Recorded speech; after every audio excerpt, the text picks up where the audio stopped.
नमस्कार दोस्तों, आपका स्वागत है आपके अपने YouTube channel Vidhi judicial academy में। मेरा नाम है Vijendra Verma and I am the director founder of the Vidhi judicial academy. We provide coaching for the judicial services exams, and through this video we are trying to reach out you to provide you full professional exam oriented coaching for the judicial services, and that is free of cost. We are going to provide you the entire foundation course including all the books, including all the details, whether it is required for the prelims or mains or for the guidance for the interview. We are going to start the book Indian Contract Act 1872. And before I start this book, you should note down few things. Number one, this book is very important for your prelims and mains and interview. तीनों ही stages के लिए book बहुत important है और आपको इसको उसी तरीके से वैल्यू देनी चाहिए। This book is very important. Civil substantive law का बेस है ये। भले ही आपको कॉन्ट्रैक्ट एक्ट पढ़ना हो, भले ही आपको स्पेसिफिक रिलीफ पढ़ना हो, भले ही सेल ऑफ गुड्स पढ़ना हो, ये अदर सिविल लॉ को समझना हो, उसके लिए जो बेसिक बुक है, जो बेसिक अंडरस्टैंडिंग है, that is of the contract act. तो ये रूट हो गई, फिर ये बेस हो गया। अगर आपको अदर सिविल लॉज को समझना हो तो आपकी बहुत अच्छी अंडरस्टैंडिंग कॉन्ट्रैक्ट की होनी चाहिए। दो बातें होगी, इंपॉर्टेंस फॉर द एग्जाम, तीनों ही स्टेजेस के लिए, प्रीलिम्स के लिए, मेंस के लिए और इंटरव्यू के लिए। क्योंकि यहाँ पर जो हम लोग लॉ पढ़ रहे हैं that is only for the judicial services. हमें यहाँ विधि का विद्वान नहीं बनना है, हमें एग्जाम क्वालिफाई करना है। तो उसके लिए जानना जरूरी है कि ये कहाँ कहाँ इंपॉर्टेंट है। तो प्रीलिम्स के लिए भी, मेंस के लिए भी और इंटरव्यू के लिए भी। और एडिशनल क्या इंपॉर्टेंस है इसकी कि जो अदर फ्यू एक्ट्स हैं, जैसे मैंने कि नाम लिया आपको, partnership, sale of goods, specific relief and you can add transfer of property as well, है ना। इन सब की बेसिक अंडरस्टैंडिंग के लिए भी जरूरी है इसकी अच्छी खासी understanding. So you can not avoid this act. आप इस एक्ट को अवॉइड कर ही नहीं सकते हैं, तो ध्यान रखिएगा इस बात का। अब अगली बात पर आते हैं।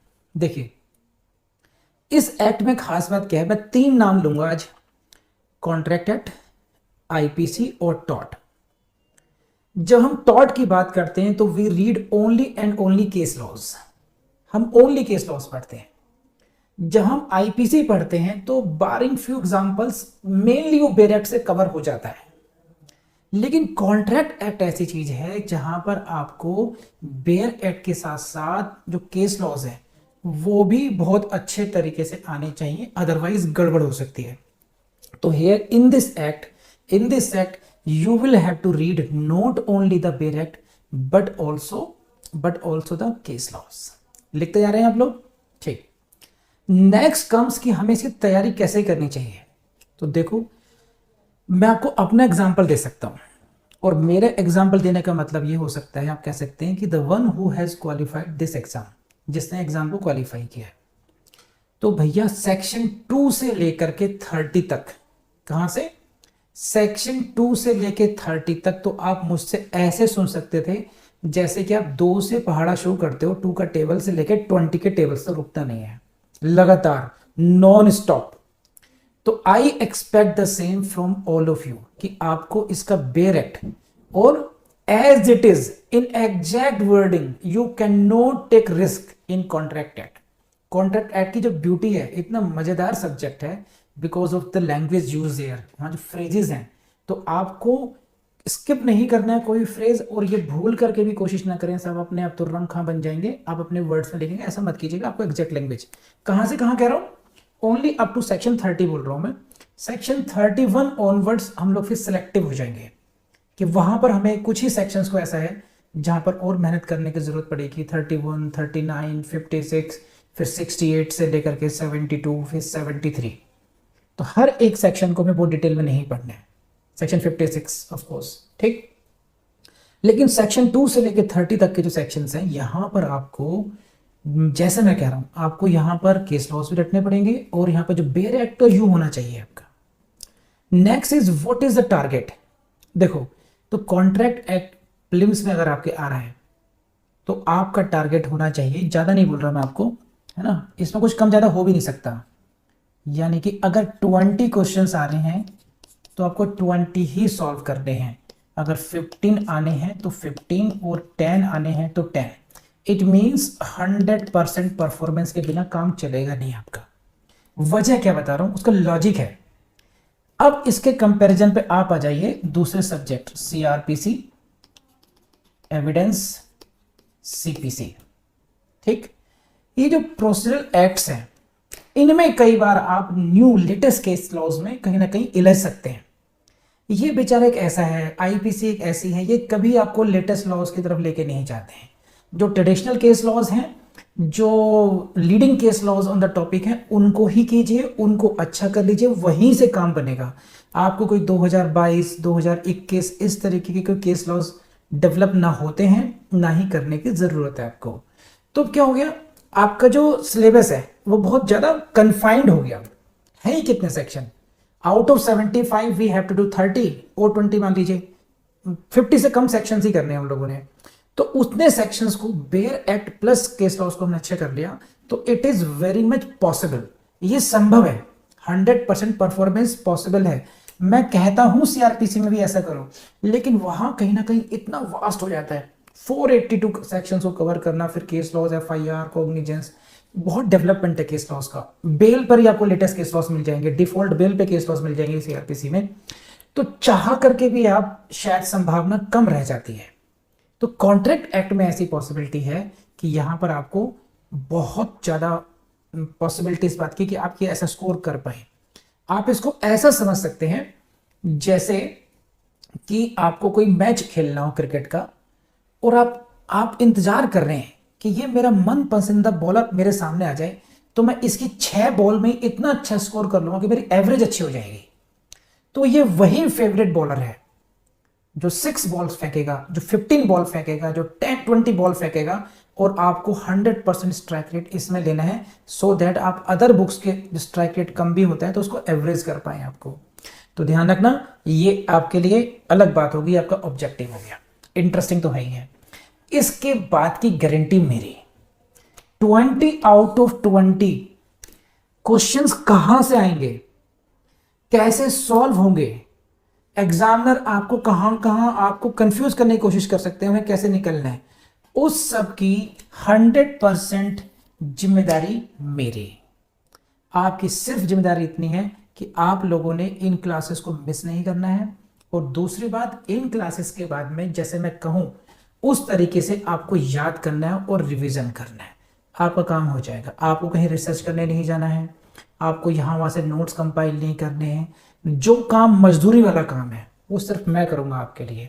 आपको साहब बन के केवल बैठना है अपने घर पर, अच्छे तरीके से समझना है, क्वेश्चंस करने हैं मुझसे जहाँ समझ में नहीं आए, और कॉन्सेप्ट क्लैरिटी जब हो जाए उसके बाद में फिर जबरदस्त तरीके से रटना है। उसको रटना इस तरीके से है कि आपसे कोई क्वेश्चन रात को ही उठाकर पूछ ले, हाँ सेक्शन 6 में क्या है, तो ऐसा नहीं कि हमें किताब में देख के बताऊंगा, पहले एक बार रिवाइज करना, कुछ नहीं, एक्सटेम्पोर देन एंड देयर की लेके जा फटाफट सेक्शन 6 ये रहा। इस तरह की मेहनत आप लोगों ने करनी है।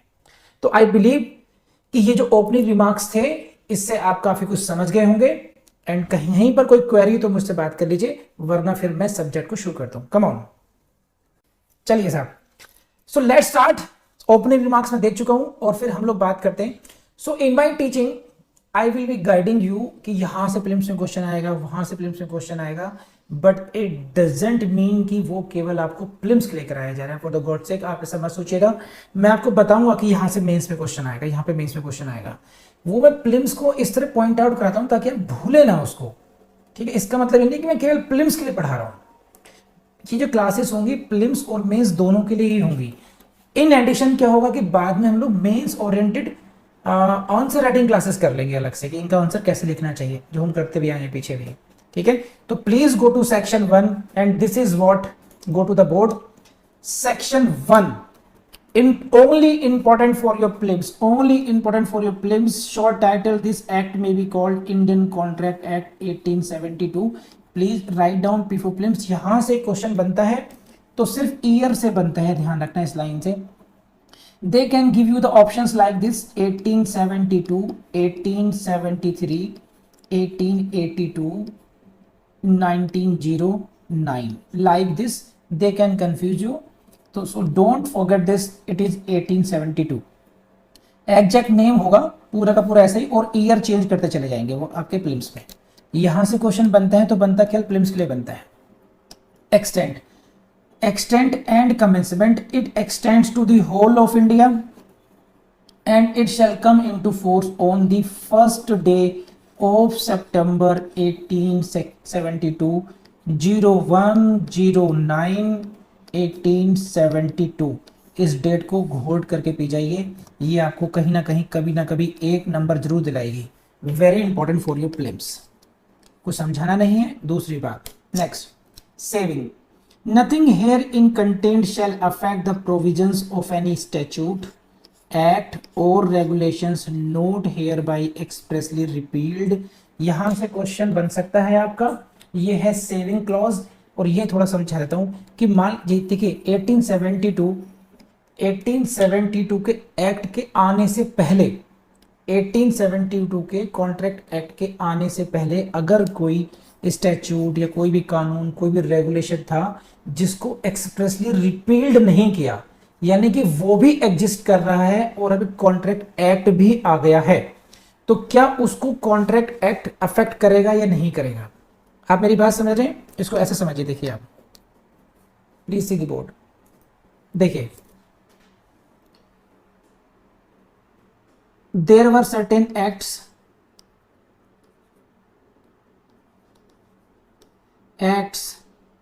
रेगुलेशन, स्टैच्यूट कह लीजिए, ये कब थे? 1872 से पहले। नाउ 1872 में आ गया Indian contract act. What about the, so this section 1 talks about this कि इनका क्या होगा, इनका फ्यूचर क्या होगा। ठीक, पढ़िए जरा section number 1। Nothing here in content, nothing here in का मतलब है Indian contract act. Nothing contained in the Indian contract act shall affect the provisions of any statute not here by expressly repealed. अगर किसी regulation को, किसी भी कानून को एक्सप्रेसली रिपील नहीं किया गया है तो कॉन्ट्रैक्ट एक्ट के प्रोविजंस उसके प्रोविजंस को अफेक्ट नहीं करेंगे। It means both provisions can को एग्जिस्ट।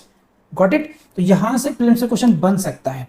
उसी तरीके से कोई एनी यूजेस और कस्टम हो, कोई यूजेस और कस्टम क्या हो सकता है कि हर एक ट्रेड के अपने कस्टम्स होते हैं कई बार, ठीक है, उनमें ऑफर के, एक्सेप्टेंस के अलग अलग नियम हो सकते हैं।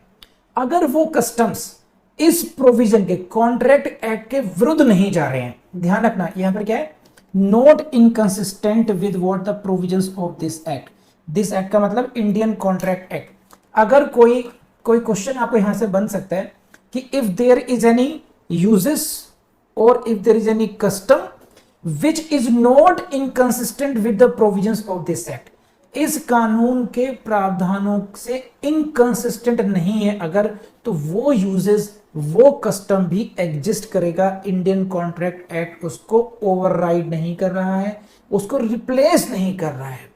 तो कस्टमरी लॉ को यहां पर वैलिडिटी दी गई है कि स्टैट्यूटरी लॉ क्या हो गया, एक तो हो गया हमारा कॉन्ट्रैक्ट एक्ट हो गया, और दूसरा if there is some custom और यूजेस वो भी एग्जिस्ट कर सकते हैं। शर्त सिर्फ इतनी है, it should not be inconsistent with the provisions of this act. जैसे कॉन्ट्रैक्ट एक्ट ये कहेगा कि साहब एक वैलिड कॉन्ट्रैक्ट के लिए one should not be minor, minor का कॉन्ट्रैक्ट वॉइड हो जाएगा।